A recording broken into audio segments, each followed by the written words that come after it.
ये लास्ट एक दो स्लाइड्स है जिसमें आप लोगों को रिकॉल करवा रहा हूँ।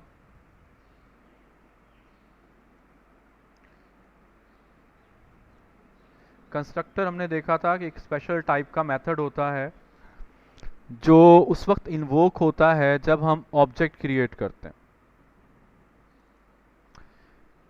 कंस्ट्रक्टर हमारे पास एक स्पेशल टाइप का मेथड है और वो उस वक्त इन्वोक होता है जब हम कोई ऑब्जेक्ट क्रिएट कर रहे होते हैं। कंस्ट्रक्टर की कोई रिटर्न टाइप नहीं होती। कंस्ट्रक्टर का नेम वही होता है जो हमारी क्लास का नेम होता है। और आप मल्टीपल कंस्ट्रक्टर भी बना सकते हैं। मल्टीपल कंस्ट्रक्टर्स अगर आप बनाएंगे और हर कंस्ट्रक्टर का नाम वही होगा जो कि क्लास का नाम है, तो फिर उसको हम कहते हैं कि यहाँ पर हमने कंस्ट्रक्टर ओवरलोडिंग कर ली है। जैसे अगर आप यहाँ पे देखें तो यहाँ पे भी एक मेथड है जिसका नाम सर्कल है, कंस्ट्रक्टर है, और एक और कंस्ट्रक्टर है उसका नाम भी सर्कल है। क्योंकि कंस्ट्रक्टर के नेम वही होंगे जो क्लास के नेम है, तो इसलिए अगर आप 2 कंस्ट्रक्टर बना लेते हैं, 3 बना लेते हैं, 5 बना लेते हैं, जितने चाहें आप बना लें, तो उन सब के सेम ही नेम रखेंगे। तो जब मेथड्स के नेम सेम होते हैं तो उसको हम ओवरलोडिंग कहते हैं। मेथड ओवरलोडिंग कह रहे हैं अगर मेथड्स मल्टीपल मेथड्स हैं सेम नेम के, और सेम अगर अगर कंस्ट्रक्टर्स हैं एक ही क्लास के अंदर मल्टीपल, तो उसको हम कहेंगे कि ये हमारे पास कंस्ट्रक्टर ओवरलोडिंग है। लेकिन एक बात जहन में रखिएगा कि जब भी हम ओवरलोडिंग करते हैं तो उसके अंदर हम सिग्नेचर जो है उसको हम लाजमी तौर पर डिफरेंट रखते हैं। जैसे ये यहाँ पर एम्प्टी पैरेंथेसिस के साथ था, तो यहाँ पर हमने उसको एक डबल टाइप वैल्यू पास कर रहे हैं, तो इनके सिग्नेचर डिफरेंट हो गए। ठीक है, नेम सेम है, सिग्नेचर डिफरेंट है। सिग्नेचर का डिफरेंट होना ज़रूरी है, लाजमी है अगर आप ओवरलोडिंग कर रहे होते हैं। तो सिग्नेचर भी सेम और नेम भी सेम ऐसा नहीं हो सकेगा, वो फिर आपको अलाउ नहीं करेगा। फिर हमने कंस्ट्रक्टर पे हमने बात की थी,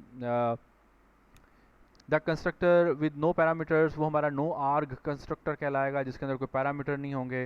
कंस्ट्रक्टर का वही नाम होगा जो क्लास का नाम है। Constructor have no return type, void भी नहीं होगी, इवन नॉट वाइड। और कंस्ट्रक्टर को कॉल करने के लिए आप न्यू का कीवर्ड यूज़ करते हैं। ठीक है, न्यू के कीवर्ड पे जो है वो हमने बात की थी कि न्यू का कीवर्ड जो है वो डायनामिकली मेमोरी एलोकेट करके देता है आपको, और डायनामिक मेमोरी जब एलोकेट होती है तो हमेशा हीप में से होती है। तो मैंने डायग्राम वगैरह बना के आपको प्रीवियस लेक्चर के अंदर मैंने आपको ये बात समझा दी थी। अगर किसी ने ये नहीं देखा तो वो लास्ट लेक्चर जो मेरे 2 उसके अंदर यूट्यूब पर अपलोडेड हैं, ऊप बेसिक्स पार्ट 1 एंड ऊप बेसिक्स पार्ट 2, वहाँ पर आप देख लें तो वहाँ से आपको ये बात पता लग जाएगी मज़ीद डिटेल के अंदर। New operator when an object is created the constructor plays a role in initializing the object. तो बेसिकली कंस्ट्रक्टर का काम क्या होता है? कंस्ट्रक्टर का काम ये होता है कि जब ऑब्जेक्ट क्रिएट हो रहा होता है तो उस ऑब्जेक्ट के जो डिफरेंट डाटा मेंबर्स हैं, उसके जो वेरिएबल्स हैं, उनको वैल्यूज़ असाइन करना, उनको वैल्यूज़ इनिशियलाइज करना, ये बेसिकली कंस्ट्रक्टर का काम है। जैसे हम सर्कल की एग्जांपल लेके चल रहे हैं कि सर्कल की क्लास की वो एक एग्जांपल ले रहा है, तो सर्कल का एरिया कितना है, या एरिया तो हम खैर कैलकुलेट करेंगे, उसका रेडियस कितना है। बाय डिफ़ॉल्ट उसका रेडियस आप कितना रखना चाह रहे हैं, तो ये उसके आप जो कंस्ट्रक्टर है उसके अंदर आप सेट कर सकते हैं कि जब ऑब्जेक्ट क्रिएट हो तो उसका इतना एरिया, उसका इतना रेडियस होना चाहिए। तो वो आप कंस्ट्रक्टर के थ्रू जो है आप उसको डिफाइन कर सकते हैं।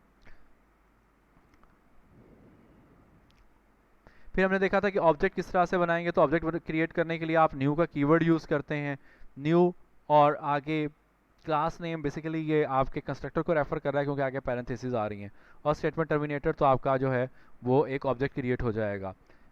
अगर आप कॉल कर रहे हैं पैरामीटराइज्ड कंस्ट्रक्टर को तो फिर साथ उसकी कोई वैल्यू भी देना ज़रूरी हो जाएगी। ठीक है, फिर वैल्यू देनी भी ज़रूरी हो जाएगी। जैसे यहाँ पर वो एक डबल वैल्यू पास कर रहा है, जैसे मैंने लास्ट टाइम भी मैंने आपको दिखाया था। एक दफ़ा फिर से मैं उसी तरह से आप लोगों को क्लियर कर देता हूँ कि हमारे पास 2 कंस्ट्रक्टर्स से, अगर आप लोग ऊपर देख सकें यहाँ पर इस स्लाइड में, यहाँ पर अगर आप देख सकें तो हमारे पास 2 कंस्ट्रक्टर्स हैं। एक कंस्ट्रक्टर वो है जो पैरामीटर लेस है। पैरामीटर लेस कंस्ट्रक्टर को कॉल करते हुए ऑब्जेक्ट ऐसे क्रिएट हो रहा है, वैल्यू पास नहीं कर रहा है। यहाँ पे गौर से देखें, क्योंकि पैरामीटर लेस कंस्ट्रक्टर कॉल हो रहा है। हाँ, अगर आपने इस कंस्ट्रक्टर को यूज़ करते हुए ऑब्जेक्ट क्रिएट करना है, ये वाला, फिर क्योंकि इस कंस्ट्रक्टर में एक वैल्यू हम पास कर रहे हैं तो इसलिए अब यहाँ पर एक वैल्यू पास करवाई जा रही है। यानी उसने दोनों कंस्ट्रक्टर को यूज़ करते हुए उसने ऑब्जेक्ट क्रिएट करके आपको दिखा दिया। आप चाहते तो पहले इसको कॉल कर सकते थे, उसके बाद इसे कॉल कर लेते। कोई तरतीब ज़रूरी नहीं है कि जिस तरतीब में आपने कंस्ट्रक्टर्स या बनाए हैं उसी तरतीब में ही आपने ऑब्जेक्ट क्रिएट करने, नहीं, कोई ये ज़रूरी नहीं है। हाँ, आप ये भी कर सकते हैं इवन कि आपने एक पैरामीटर लेस कंस्ट्रक्टर रखा है, लेकिन मैं पैरामीटर लेस कंस्ट्रक्टर को यूज़ करते हुए मैं कोई ऑब्जेक्ट क्रिएट ही नहीं कर रहा, मैं दो ऑब्जेक्ट बनाता हूँ, दोनों ही पैरामीटराइज्ड बना लेता हूँ, ठीक है, कोई इशू नहीं है, सब चलेगा। ठीक है, तो ये लास्ट लेक्चर से रिलेटेड बातें थी हमारी। डिफ़ॉल्ट कंस्ट्रक्टर, कि जब भी आप कोई कंस्ट्रक्टर नहीं बनाते तो भी एक कंस्ट्रक्टर अवेलेबल होता है और उस कंस्ट्रक्टर को हम डिफ़ॉल्ट कंस्ट्रक्टर कहते हैं। और डिफ़ॉल्ट कंस्ट्रक्टर हमेशा पैरामीटर लेस होगा, ठीक है, नो आर्ग कंस्ट्रक्टर होगा, पैरामीटर लेस होगा, एम्प्टी बॉडी होगा, ठीक है। और इसको आप डिफ़ॉल्ट कंस्ट्रक्टर कहेंगे। This provide automatically only if no constructors are explicitly defined in the class, कि अगर आपने कोई कंस्ट्रक्टर नहीं बनाया तो भी कंस्ट्रक्टर अवेलेबल होगा और वो कंस्ट्रक्टर हमारा डिफ़ॉल्ट कंस्ट्रक्टर होगा। एक और बात लास्ट में ऐड कर दूं वो ये कि अगर आपने कंस्ट्रक्टर बना लिया अपना कंस्ट्रक्टर बना लिया, फिर डिफ़ॉल्ट कंस्ट्रक्टर अवेलेबल नहीं होगा, वो ख़त्म हो जाएगा। फिर जो कंस्ट्रक्टर आपने बनाया है फिर आप उसी कंस्ट्रक्टर को यूज़ कर सकेंगे। डिफ़ॉल्ट कंस्ट्रक्टर उस वक्त तक अवेलेबल होता है जब तक आप अपना कंस्ट्रक्टर नहीं बना देते। आप नहीं बनाना चाह रहे तो ना बनाएं, अपना कंस्ट्रक्टर बनाना ज़रूरी नहीं है, नहीं बनाना चाह रहे ना बनाएं, डिफ़ॉल्ट कंस्ट्रक्टर चलेगा, जब तक ऑब्जेक्ट क्रिएट करते रहेंगे डिफ़ॉल्ट कंस्ट्रक्टर हमारा यूज़ होता रहेगा। लेकिन जैसे ही आपने अपना कंस्ट्रक्टर डिफाइन कर दिया फिर डिफ़ॉल्ट कंस्ट्रक्टर जो है वो हमारा आप कह लें कि वो डिसेबल हो जाएगा, वो हमारा डिफ़ॉल्ट कंस्ट्रक्टर फिर अवेलेबल नहीं होगा। मैं नेटबीन्स भी साथ लगा लेता हूँ ताकि आपको कुछ डेमो जो देना है आज मैं ज़रा तसल्ली के साथ आप लोगों को डेमो दे सकूँगा। उसके बाद फिर हमने बात की थी रेफरेंस वेरिएबल्स की। रेफरेंस वेरिएबल्स के क्लास का आपने वेरिएबल बनाना है।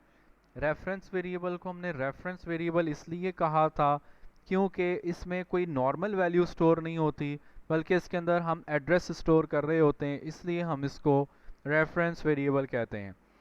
वेरिएबल का कॉन्सेप्ट यहाँ पर बिल्कुल सेम वैसे ही है जैसे आप किसी नॉर्मल प्रिमिटिव डाटा टाइप के लिए वेरिएबल लेते हैं।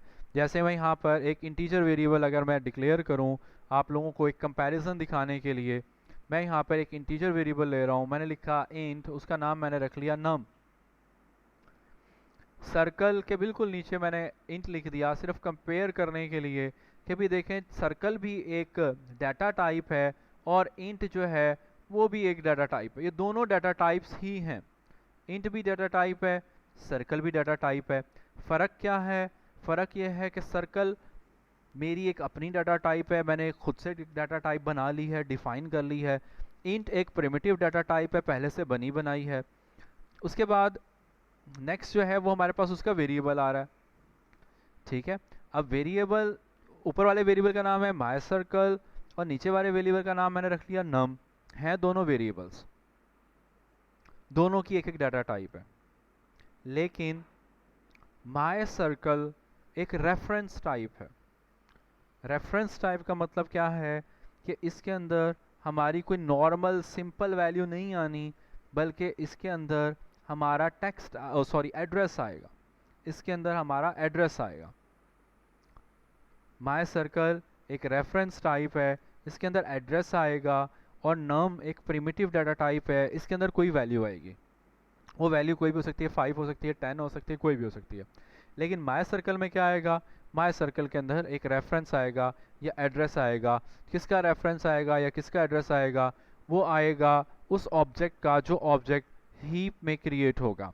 तो नेक्स्ट स्लाइड पर हमारे पास यही आ रहा है कि जिसमें आपको वो एक कंप्लीट ऑब्जेक्ट क्रिएट करके दिखा रहा है, circle my circle equals to new circle, ठीक है। अब अगर हम इसके फर्स्ट पार्ट को डिस्कस कर लें, अगर हम इस वाले पोर्शन को, तो यहाँ पे तो हमारा वेरिएबल बन रहा है, और वेरिएबल मैंने आप लोगों को बताया था कि वेरिएबल स्टैक में क्रिएट होता है, और न्यू के साथ हम यहाँ पे जो कॉल कर रहे हैं ये बेसिकली हम उसका कंस्ट्रक्टर कॉल कर रहे हैं, और कंस्ट्रक्टर ने एक ऑब्जेक्ट क्रिएट कर देना है, और वो जो ऑब्जेक्ट क्रिएट करके देगा वो आपको हीप में क्रिएट करके देगा, और जो हीप में ऑब्जेक्ट क्रिएट होगा उसका रेफरेंस या उसका एड्रेस जो है वो माय सर्कल को मिल जाएगा। यहाँ तक हमने बातें जो हैं वो लास्ट लेक्चर के अंदर हमने डिस्कस की थी। अब मैं आप लोगों को इसका एक डेमो भी साथ के साथ दे देता हूँ ताकि आपको प्रैक्टिकली ये चीज़ें भी क्लियर हो जाएं।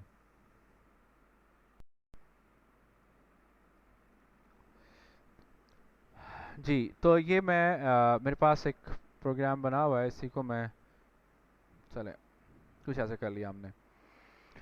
अब देखिए हमारे पास एक पब्लिक क्लास आ रही है जिसका नाम है हमारे पास ऊप फर्स्ट लेक्चर, और चले मैं यहाँ पर एक क्लास और डिफाइन करने लगा हूँ। जैसे भी हम सर्कल की बात कर रहे हैं, चले हम सर्कल वाली एग्जांपल को ही हम यहाँ पे कंटिन्यू कर लेते हैं। मैं एक क्लास बना रहा हूँ, क्लास सर्कल। ठीक है, मैंने क्लास बना ली। इस क्लास के अंदर मैं इसका एक डाटा मेंबर डिफाइन कर रहा हूँ। ठीक है, डाटा मेंबर हम ले लेते हैं।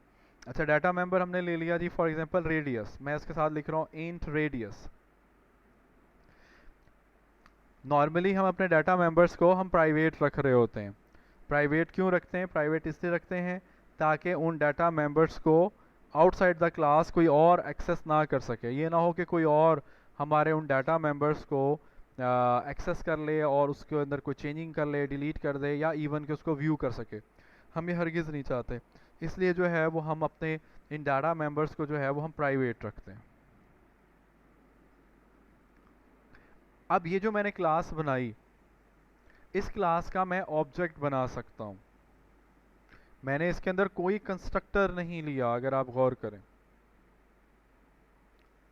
और ना ही मैं इसके अंदर फिलहाल कोई और मेथड बना रहा हूँ। मैंने सिर्फ इसके अंदर एक डाटा मेंबर लिया है इंट रेडियस। अब मैं इसका ऑब्जेक्ट बनाने लगा हूँ, और ऑब्जेक्ट बनाने के लिए मैं अपनी इस दूसरी क्लास के अंदर आ रहा हूँ, पब्लिक क्लास ऊप फर्स्ट लेक्चर के नाम से जो मेरी क्लास थी। यहाँ पर आके मैं एक ऑब्जेक्ट क्रिएट कर रहा हूँ। तो मेरी डाटा टाइप है, मेरी क्लास है सर्कल। इसका मैं एक ऑब्जेक्ट, एक वेरिएबल बना रहा हूँ C1 और इक्वल्स टू न्यू सर्कल। अब ये जो है मेरे पास न्यू सर्कल जो मैंने लिखा, ये क्या है? ये न्यू सर्कल क्या चीज़ है? बता सकता है आप में से कोई? चैट में बता दें जल्दी जल्दी। ये न्यू सर्कल, मैं इसको, चलो मैं यहाँ पे पॉइंट आउट भी कर देता हूँ, ये क्या चीज़ है?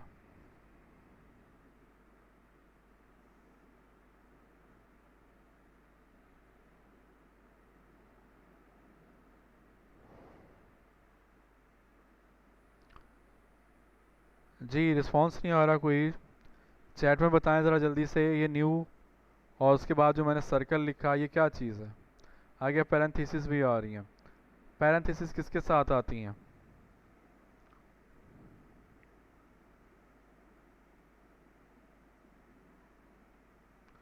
क्लास है जो हमने बनाई है, न्यू कीवर्ड मेमोरी एलोकेट कर रहा है। सर ये हम जो कंस्ट्रक्टर बनाया है, हाँ ये बात ज़्यादा बेहतर, ज़्यादा ठीक है। कंस्ट्रक्टर है जी, बिल्कुल। क्लास है। अच्छा, कुछ स्टूडेंट कह रहे हैं क्लास है, कुछ स्टूडेंट कह रहे हैं कंस्ट्रक्टर है। मेजॉरिटी कंस्ट्रक्टर को कह रहे हैं जी कंस्ट्रक्टर है। भाई क्लास, इसका नाम वही है जो क्लास का नाम है, लेकिन लेकिन अगर आप गौर करें तो मैंने अभी आपको एक चीज़ पॉइंट आउट की थी कि इसके साथ ना पैरेंथेसिस आ रही हैं। पैरेंथेसिस, हमेशा ये बात जहन में रखें कि पैरेंथेसिस ने मेथड्स के साथ आना है, मेथड्स के साथ। और मेथड, यहाँ पर मेथड उसी नाम से जिस नाम से हमारी क्लास है, तो इसका मतलब यह है कि ये हमारा जो है वो बेसिकली कंस्ट्रक्टर है। ये कंस्ट्रक्टर है, अभी हमने पीछे स्लाइड में भी देखा, ये हमारा कंस्ट्रक्टर है। अच्छा, अब जो बात मैं आपको समझाना चाह रहा हूँ, जिस चीज़ की तरफ मैं आप लोगों की तवज्जो करवाना चाह रहा हूँ, वो ये है कि देखो भाई, ऊपर तो मैंने अपनी क्लास के अंदर तो कोई कंस्ट्रक्टर नहीं बनाया, मेरी क्लास में तो कोई कंस्ट्रक्टर है ही नहीं। फिर ये कंस्ट्रक्टर कहाँ से आ गया? ये डिफ़ॉल्ट कंस्ट्रक्टर है। जी रोल नंबर 30 आप हैंड रेस कर रहे हैं, मैं आपको अनम्यूट करने लगा हूँ, माइक ऑन कर लें और जो कुछ अगर आप पूछना चाह रहे हैं तो पूछ लें। ओहो, अच्छा गलती से आपने हैंड रेस कर लिया था। चलें ठीक है, कोई इश्यू हो किसी को भी तो आप हैंड रेस कर लीजिएगा, मैं अनम्यूट कर दूंगा। तो मैं आप लोगों को ये बता रहा था कि भाई मैंने अपनी क्लास के अंदर कोई कंस्ट्रक्टर नहीं बनाया, ये आप लोगों के सामने है, लेकिन फिर भी एक कंस्ट्रक्टर अवेलेबल है, मैं कंस्ट्रक्टर यूज़ कर रहा हूँ। ये कौन सा कंस्ट्रक्टर है? ये बेसिकली डिफ़ॉल्ट कंस्ट्रक्टर है, और डिफ़ॉल्ट कंस्ट्रक्टर हमेशा हमेशा पैरामीटर लेस ही होगा, ये पैरामीटर लेस होगा। इसको आप कोई पैरामीटर नहीं पास कर सकते। अगर आप लिखेंगे ना यहाँ पे मैं पैरामीटर पास करने की कोशिश करता हूँ, फॉर एग्जांपल 5.5, वो आपको एरर दे रहा है, वो कह रहा है भाई ये वाला कंस्ट्रक्टर तो क्लास के अंदर है ही नहीं, या तो ये वाला कंस्ट्रक्टर बनाएं फिर आप इसको यूज़ करें।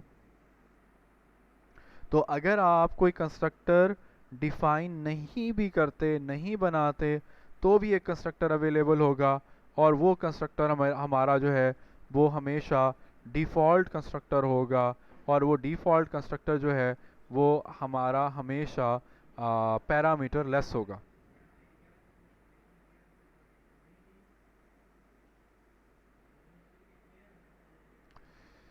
तो आप यहाँ पे इसको आर्ग्यूमेंट नहीं पास कर सकते भाई, आर्ग्यूमेंट पास नहीं होगा। अच्छा, अब एक चीज़ और भी मैं आपको ज़रा बता दूं, अभी फ़िलहाल ये जो मैंने रेडियस लिखा था ना, इसके साथ मैंने प्राइवेट लिखा था, मैं प्राइवेट ख़त्म कर रहा हूँ, प्राइवेट मैंने ख़त्म कर दिया, और अब मैं यहाँ पे उसको मैंने एक्सेस करना है, क्योंकि ये जो रेडियस है बेसिकली ये ऑब्जेक्ट है, हमारे पास ऑब्जेक्ट का एक वेरिएबल है जिसको आप इंस्टेंस वेरिएबल कहते हैं। मैं ये चाहता हूँ कि ये जो मेरा C1 है एक ऑब्जेक्ट, मैं इसका रेडियस कोई बताऊँ कि इसका ये रेडियस है, तो ये उसको सेट करने के लिए मैं लिखूँगा C1, और जैसे ही मैं डॉट लगाऊंगा तो देखिए यहाँ पे रेडियस की ऑप्शन मिल रही है मुझे, मैं एंटर कर दूंगा तो उसने रेडियस को एंटर कर दिया, उसने सेलेक्ट भी करवा दिया ऊपर वाला रेडियस लाइन नंबर 5 के ऊपर। और अब आप यहाँ पे उसका कोई भी रेडियस दे दें,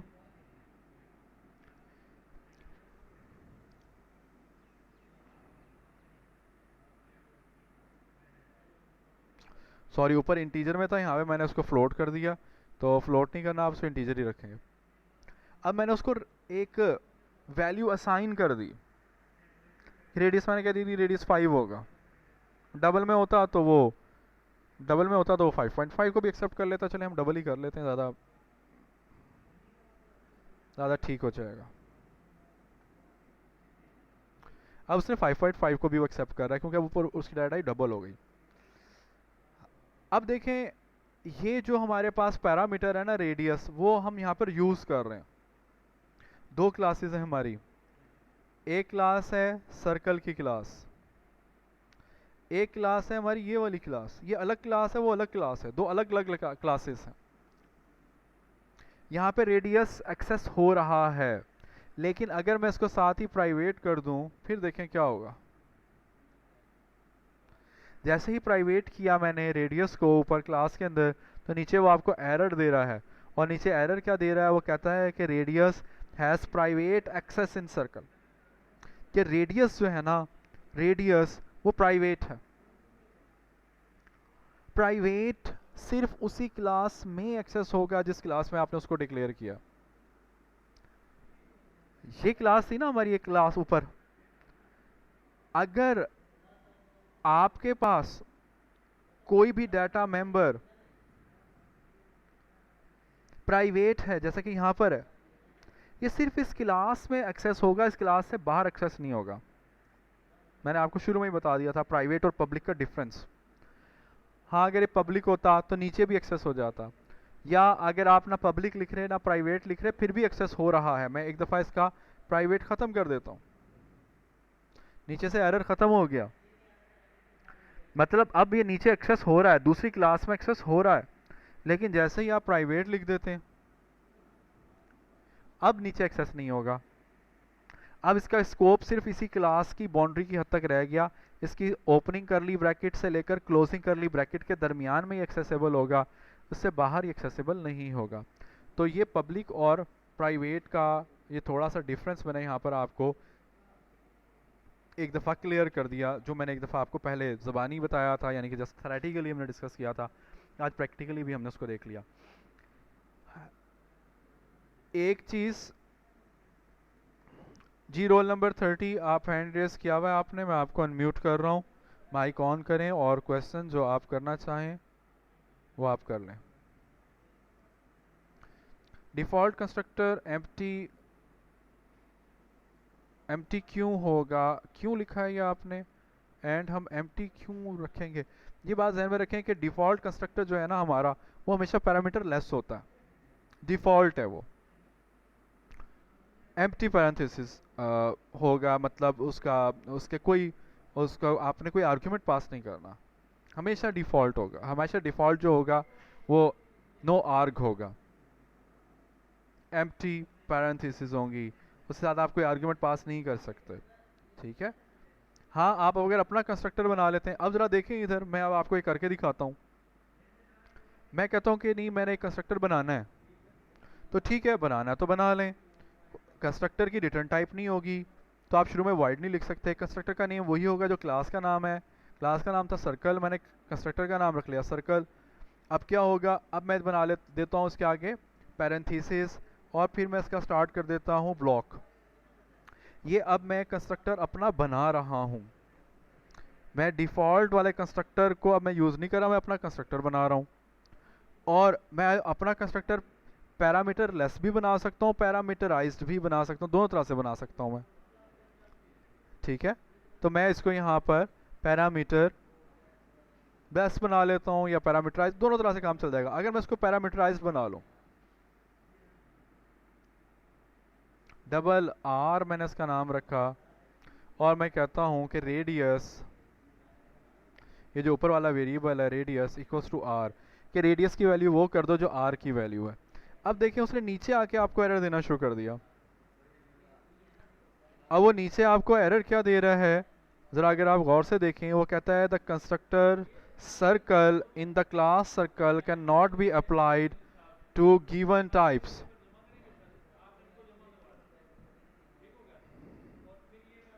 रिक्वायर्ड डबल, और कहता है फाउंड नो आर्ग्यूमेंट। वो मतलब वो ये कहना चाह रहा है कि भाई ऊपर जो कंस्ट्रक्टर आपने बनाया है ना, ऊपर जो कंस्ट्रक्टर आपने बनाया है वो उसको पैरामीटर पास हो रहा है, लेकिन नीचे जो कंस्ट्रक्टर आप कॉल कर रहे हैं वो पैरामीटर लेस कॉल कर रहे हैं। क्योंकि अब वही बात, एक पॉइंट अपना जहन में लेकर आए, मैंने अभी आपको बताया कि जब आप अपना कंस्ट्रक्टर बना देते हैं तो डिफ़ॉल्ट कंस्ट्रक्टर ख़त्म हो जाता है। अब ऊपर क्योंकि मैंने अपना कंस्ट्रक्टर बना दिया है, और जो कंस्ट्रक्टर मैंने बनाया है वो पैरामीटराइज्ड है, तो अब जो नीचे कंस्ट्रक्टर मैं कॉल कर रहा हूँ वो मैं डिफ़ॉल्ट या पैरामीटर लेस कॉल कर रहा हूँ, तो ये अब अवेलेबल नहीं है। हाँ, जब तक मैंने ये कंस्ट्रक्टर नहीं बनाया था, मैं इसको डिलीट करता हूँ एक दफ़ा, कट कर देता हूँ, नीचे एरर ख़त्म हो गया, क्योंकि अब वो डिफ़ॉल्ट कंस्ट्रक्टर को यूज़ कर रहा है। लेकिन जब मैं अपना कंस्ट्रक्टर बना देता हूँ फिर डिफ़ॉल्ट यूज़ नहीं होता, फिर आपको अपना कंस्ट्रक्टर ही यूज़ करना होता है। और जो कंस्ट्रक्टर मैंने बनाया है उसमें क्योंकि एक आर्ग्यूमेंट पास हो रहा है इसलिए मुझे यहाँ पर लाजमी होगा कि मैं कोई आर्ग्यूमेंट पास करूँ। यहाँ तक ये पॉइंट सबको क्लियर हो गया? अगर किसी को क्लियर नहीं हुआ तो आप हैंड रेस कर सकते हैं, फिर मैं आप लोगों को अनम्यूट कर दूंगा।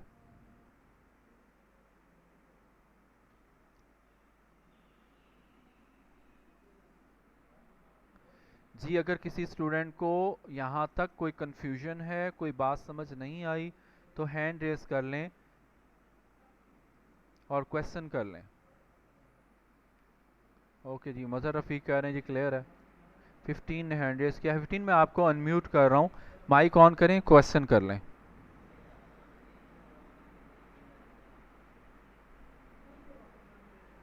जी 15। अस्सलाम वालेकुम। जी वालेकुम सर, सलाम। ये जो आपने बताया ना कंस्ट्रक्टर का और डिफॉल्ट का, सर ये थोड़ा बता दें, इसमें कंफ्यूजन है। देखें, कंस्ट्रक्टर क्योंकि मेथड होते हैं, एक तरह से यस मेथड है। सर। मेथड ऐसे भी हो सकते हैं जिनको आप कोई पैरामीटर पास कर रहे हैं, और ऐसे भी हो सकते हैं जिनको आप पैरामीटर पास नहीं कर रहे, दोनों तरह के हो सकते हैं। तो सेम ठीक है इसी सर। तरह से कंस्ट्रक्टर भी पैरामीटराइज्ड हो सकता है और पैरामीटर लेस हो सकता है। ठीक है। ठीक है। और उसके बाद जो हमने बात की, जो भी मैं आपको जिस चीज़ का डेमो दे रहा हूँ वो ये दे रहा हूँ कि एक है डिफ़ॉल्ट कंस्ट्रक्टर। जब आपने कोई कंस्ट्रक्टर नहीं बनाया ना, तो भी एक कंस्ट्रक्टर अवेलेबल होता है, और वो कंस्ट्रक्टर डिफ़ॉल्ट कंस्ट्रक्टर होता है। जैसे मैं यहाँ से पैरामीटर, मैं कंस्ट्रक्टर ऊपर से ख़त्म कर रहा हूँ, इस लाइन को भी फ़िलहाल इग्नोर कर दें, यहाँ पे जो एरर आ रहा है, चले मैं इसको, इसकी वैल्यू ख़त्म कर देता हूँ, ये वाली। अब मैंने कोई कंस्ट्रक्टर नहीं बनाया हुआ ना क्लास के अंदर, ऊपर वाली जो क्लास लाइन नंबर 4 से शुरू हो रही है, लाइन नंबर 7 पे ख़त्म हो रही है, क्या मेरा कोई कंस्ट्रक्टर यस है सर। इसके अंदर? No sir. इसमें कोई कंस्ट्रक्टर नहीं है। लेकिन नीचे जब मैं ऑब्जेक्ट क्रिएट कर रहा हूँ, तो ऑब्जेक्ट क्रिएट करते वक्त मैं कंस्ट्रक्टर कॉल कर रहा हूँ। ये कंस्ट्रक्टर है जो न्यू के बाद आ रहा है। अब ये ठीक है। कंस्ट्रक्टर कौन सा है, ये कहाँ से आ गया, मैंने तो नहीं बनाया। तो भाई ये डिफ़ॉल्ट कंस्ट्रक्टर है। अगर हम कोई कंस्ट्रक्टर नहीं बनाते तो भी एक यस सर। कंस्ट्रक्टर अवेलेबल होता है, और वो डिफ़ॉल्ट कंस्ट्रक्टर होता है। और डिफ़ॉल्ट कंस्ट्रक्टर हमेशा पैरामीटर लेस होगा, इसको कोई वैल्यू नहीं पास करनी, इसको कोई आर्ग्यूमेंट नहीं देना, ये डिफ़ॉल्ट है, डिफ़ॉल्ट पैरामीटर लेस होगा। यहाँ तक बात क्लियर? Yes sir. अच्छा, अब उसके बाद हमने एक और बात ऐड की, बड़ी सिंपल सी बात, वो ये कि अगर आप क्लास में अपना कंस्ट्रक्टर बना लेते हैं, तो फिर जो डिफ़ॉल्ट कंस्ट्रक्टर था वो ख़त्म हो जाएगा, फिर वो यूज़ नहीं हो सकेगा। ये पॉइंट भी क्लियर हो गया? ठीक है सर, हो अब गया अब क्लियर। हम इसको, मैं इम्प्लीमेंट करके दिखा रहा था कि भाई मैंने क्या किया।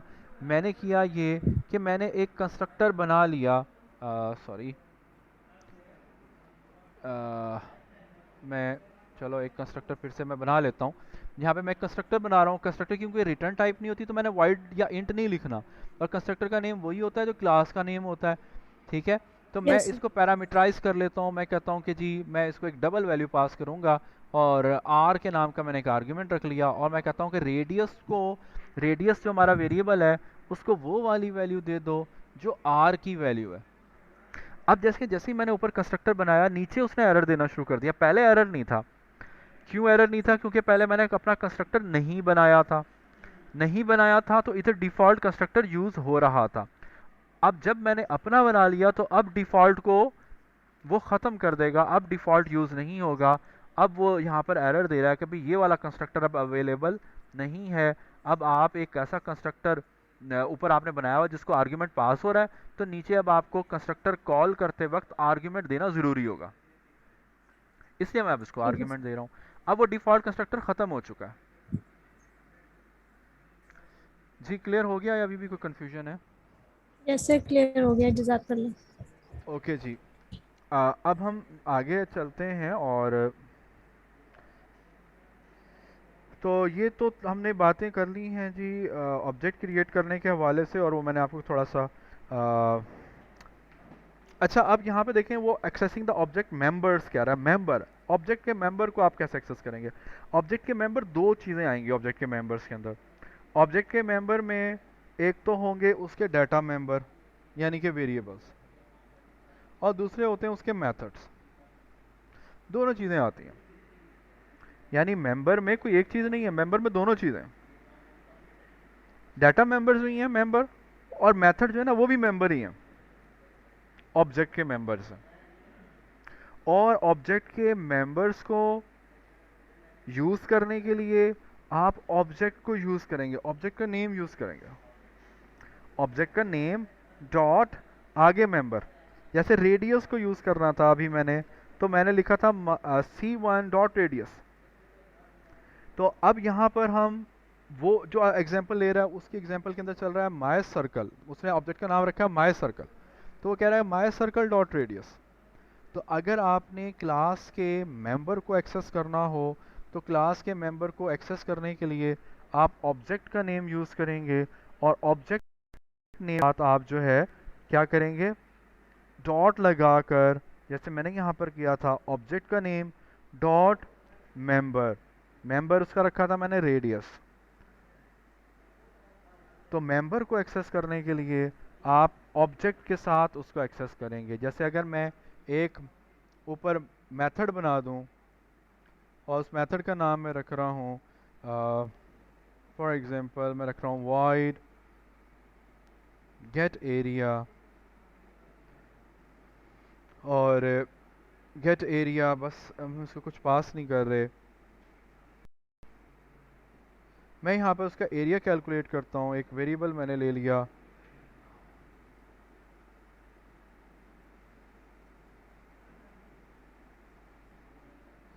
मैं यहाँ पर एक डबल वेरिएबल ले रहा हूँ एरिया, और मैं कहता हूँ कि area equals to 2 multiply by 3.141592 value of pi multiply by R square, और आर है हमारे पास रेडियस, तो हम लिखेंगे रेडियस मल्टीप्लाई बाय रेडियस। और अगर आप अपनी आसानी चाहें तो हम यहाँ पर उसका क्योंकि हम स्क्वायर चाह रहे हैं तो हम यहाँ पर इस तरह से कर लेते हैं। अब ये भी एक क्या बन गया, ये एक मेंबर बन गया। अब इसके दो मेंबर हो गए, जो बात मैं आपको समझाना चाह रहा हूँ कि मेंबर हम किस किस को कहेंगे, उस क्लास के अंदर जो वेरिएबल हैं या उस क्लास के अंदर जो मेथड्स हैं, ये सब क्या हैं, ये सब बेसिकली उसके मेंबर्स हैं। अब मेंबर्स को एक्सेस करने के लिए आप ऑब्जेक्ट का नाम लिखेंगे, ऑब्जेक्ट का नाम क्या है C1, डॉट लगाएंगे। अब डॉट लगाकर आप चाहें तो रेडियस को यूज़ कर लें या गेट एरिया को यूज़ कर लें, ये गेट एरिया मेथड है और ये मेथड अब उस क्लास का मेंबर है। तो मेंबर को कॉल करने के लिए हम क्या कर रहे हैं, हम ऑब्जेक्ट को यूज़ कर रहे हैं। ऑब्जेक्ट के साथ डॉट लगाकर आप उसके मेंबर को एक्सेस कर सकेंगे। डिफरेंस नीचे दोनों में क्या है कि यहाँ पर रेडियस जो है ये डाटा मेंबर है और गेट एरिया क्या है, ये उसका एक मेथड है। मैं इस बात को समराइज कर दूं, सम अप कर दूं कि किसी भी क्लास के मेंबर को कॉल करने के लिए जब आप ऑब्जेक्ट बनाते हैं तो आप ऑब्जेक्ट के साथ डॉट लगाकर आप क्या करते हैं, उसके किसी मेंबर को एक्सेस करते हैं। मेंबर जो है वो हमारा वेरिएबल भी हो सकता है या मेंबर जो है वो हमारा मेथड भी हो सकता है, ठीक है। दोनों में से किसी भी मेंबर को कॉल किया जा सकता है। यहाँ तक बात क्लियर होगी सबको? यहाँ तक क्लियर हो गया जी सबको? ओके जी, गुड। चलें, ये हमारे ना मीटिंग का टाइम भी ख़त्म हो रहा है, लेस देन 1 मिनट है, तो मैं एक न्यू मीटिंग स्टार्ट कर रहा हूँ और आप लोग उसको फ़ौरन से ज्वाइन कर लीजिएगा।